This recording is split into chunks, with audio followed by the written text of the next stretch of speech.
On peut exécuter les instructions d'un bloc en double-cliquant. Pour Scratch, un pas égale 1 pixel.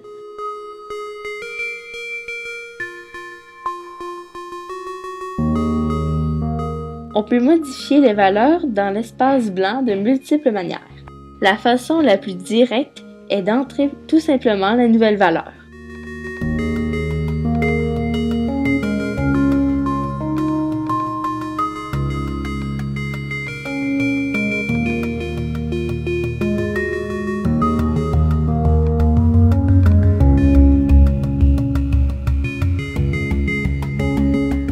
La manipulation des blocs. L'art des scripts permet de déposer des blocs.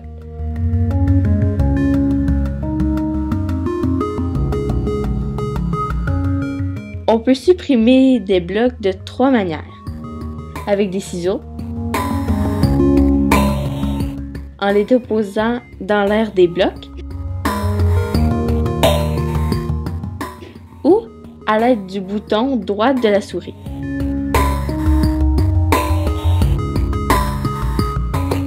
On peut relier les blocs les uns aux autres à la manière d'un casse-tête.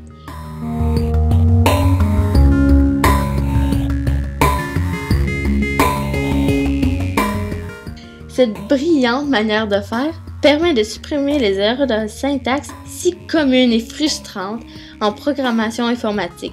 Attention, cela n'évite aucunement d'écrire des scripts impossibles à exécuter. Auquel cas, Scratch entourera de rouge le script fautif, comme par exemple ce script qui contient une instruction de division par 0.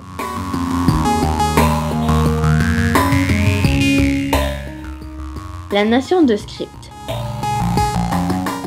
Un script débute toujours par un bloc de type en-tête. Ces blocs sont au nombre de 4 et se trouvent dans la catégorie contrôle. Les 3 premiers blocs en tête sont assez simples à comprendre. Nous reviendrons dans un prochain tutoriel sur le très important 4e bloc intitulé « Quand je reçois ». Dans ce tutoriel-ci, on manipulera les 3 premiers.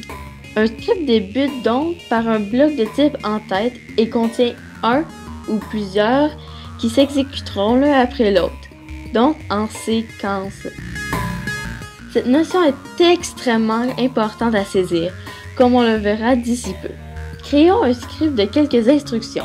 Le bloc en tête drapeau lance un script lorsque le drapeau vert est cliqué.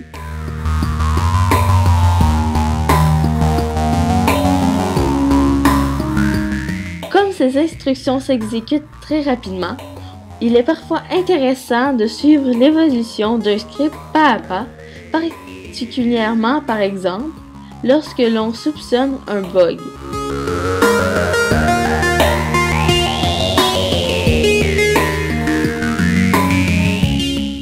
Le bloc en tête, quand une touche est pressée, lance un script à partir du clavier.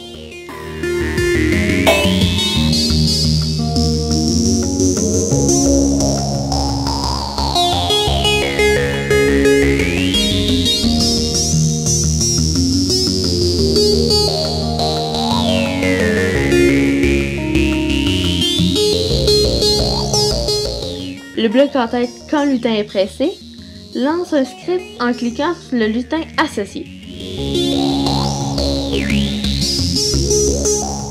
À vous de choisir l'option qui vous plaît le plus. Chaque lutin peut avoir de multiples scripts. Par exemple, ici, on ajoute le bloc dire pendant 2 secondes dans la catégorie apparence. Ce bloc se déclenchera au clic sur le lutin. C'est aussi le cas pour le premier script.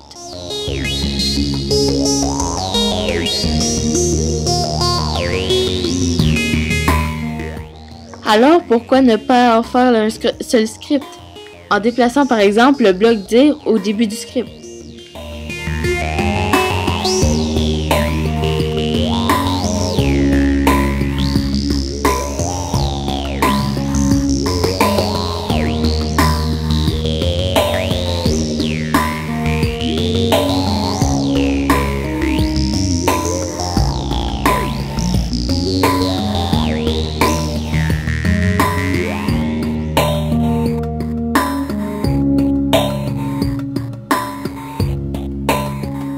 Eh oui, le principe de la séquence entre en jeu.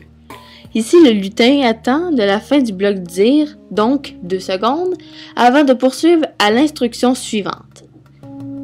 Alors qu'en séparant les deux scripts, on peut simultanément réaliser les deux scripts.